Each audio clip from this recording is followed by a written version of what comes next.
dans cet épisode de la flottille pour Gaza qui a été arrêtée de façon sanglante par les Israéliens, on a surtout entendu les protestations, les condamnations, etc. Mais on n'a pas parlé de la souffrance de ceux qui soutiennent Israël, qui sont nombreux, notamment des Juifs, qui ont senti non seulement la blessure de ce ratage, de ce fiasco, mais ont senti cette pression médiatique qui désigne leur objet aimé, qui est l'État hébreu, comme pratiquement méritant d'être supprimé, et qui les pressent, eux, soit de le condamner, soit en tout cas de s'en désolidariser. Et certains, c'était pathétique, je sentais chez eux une espèce de mortification parce que je les sentais comme s'ils étaient devant une condamnation universelle, comme si la terre entière s'était dressée pour les condamner. Et ça, c'est très très violent et très dur pour certains à supporter. Et j'ai essayé d'y réfléchir.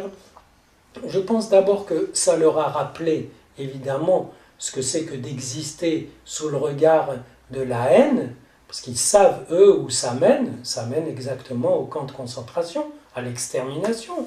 Donc ça a rappelé ça, même si les circonstances ne sont pas du tout les mêmes. Je ne pense pas que les États européens soient en ce moment des États totalitaires ou prêts à s'aligner sur l'islamisme radical.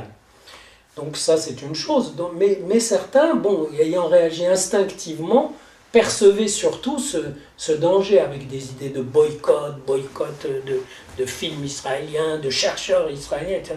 Donc un sentiment d'être rejeté, mais qui, eux, universalisent. Et moi, je trouve qu'ils ont tort de l'universaliser parce que je ne pense pas un instant que la terre entière soit dressée à l'unisson avec les islamistes qui ont fait beaucoup d'ameutements pour condamner Israël. D'abord, on enquête sur cette action. Il se trouve que c'est plutôt de la bêtise d'avoir envoyé des soldats qui risquaient de se faire lyncher, donc qui étaient obligés de tirer en état de légitime défense. Mais au-delà de ça, ça révèle un manque de pensée. Un manque de pensée parce que dans toutes les circonstances de ce conflit, il faut penser chaque événement dans le contexte très vaste de ce conflit, de ce choc de deux transmissions, la transmission juive millénaire et la transmission islamique plus récente qui ne pardonne pas à la première de l'avoir précédée. Et donc cette bataille de deux transmissions, c'est une bataille cosmique, énorme, qui ne se résoudra certainement pas dans une paix définitive. Donc il y aura des épisodes de ce genre. Mais j'étais très touché par le fait que certains juifs étaient tellement obsédés par ce que disaient les médias qu'ils pensaient que c'était la terre entière qui parlait comme les médias.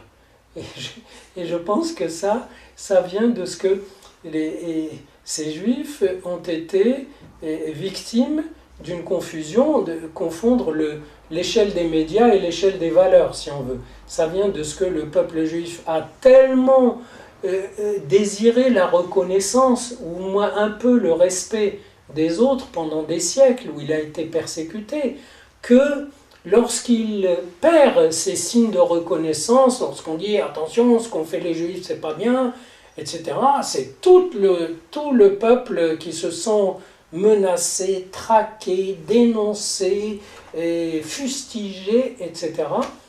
Et c'est dommage de penser que c'est la terre entière qui les condamne, parce que c'est faux. En réalité, les médias européens n'ont pas peur d'Israël, n'ont pas peur des Juifs, mais ont peur de l'islamisme. Et donc lui jettent en pâture tous les vomissements qu'il veut, toutes les condamnations qu'il veut d'Israël. Ça ne coûte rien. Donc ce n'est pas du tout ce qui exprime l'opinion profonde des peuples du monde.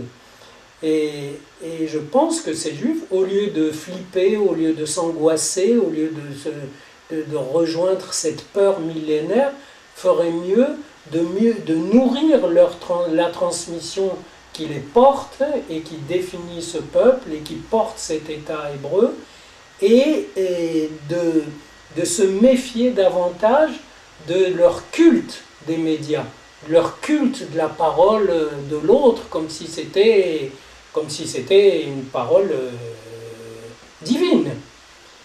Et évidemment, ça mène à réfléchir à cette angoisse qui les saisit à chacun de ces événements, aussi à la guerre de Gaza, à l'intifada, à d'autres épisodes, et qui reviendront, parce que c'est toujours le même événement, en fait, qui se répète, puisque c'est la même stratégie de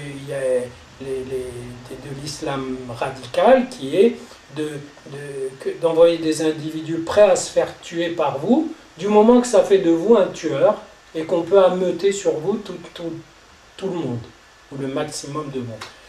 Donc, cette angoisse, c'est pas seulement un brouillage des repères, mais c'est du fait de cultiver, d'avoir ce culte des médias, c'est d'absorber des repères empoisonnés, d'absorber des repères où c'est la parole de l'ennemi qui s'infiltre, et de se retrouver complètement intoxiqué, ne sachant pas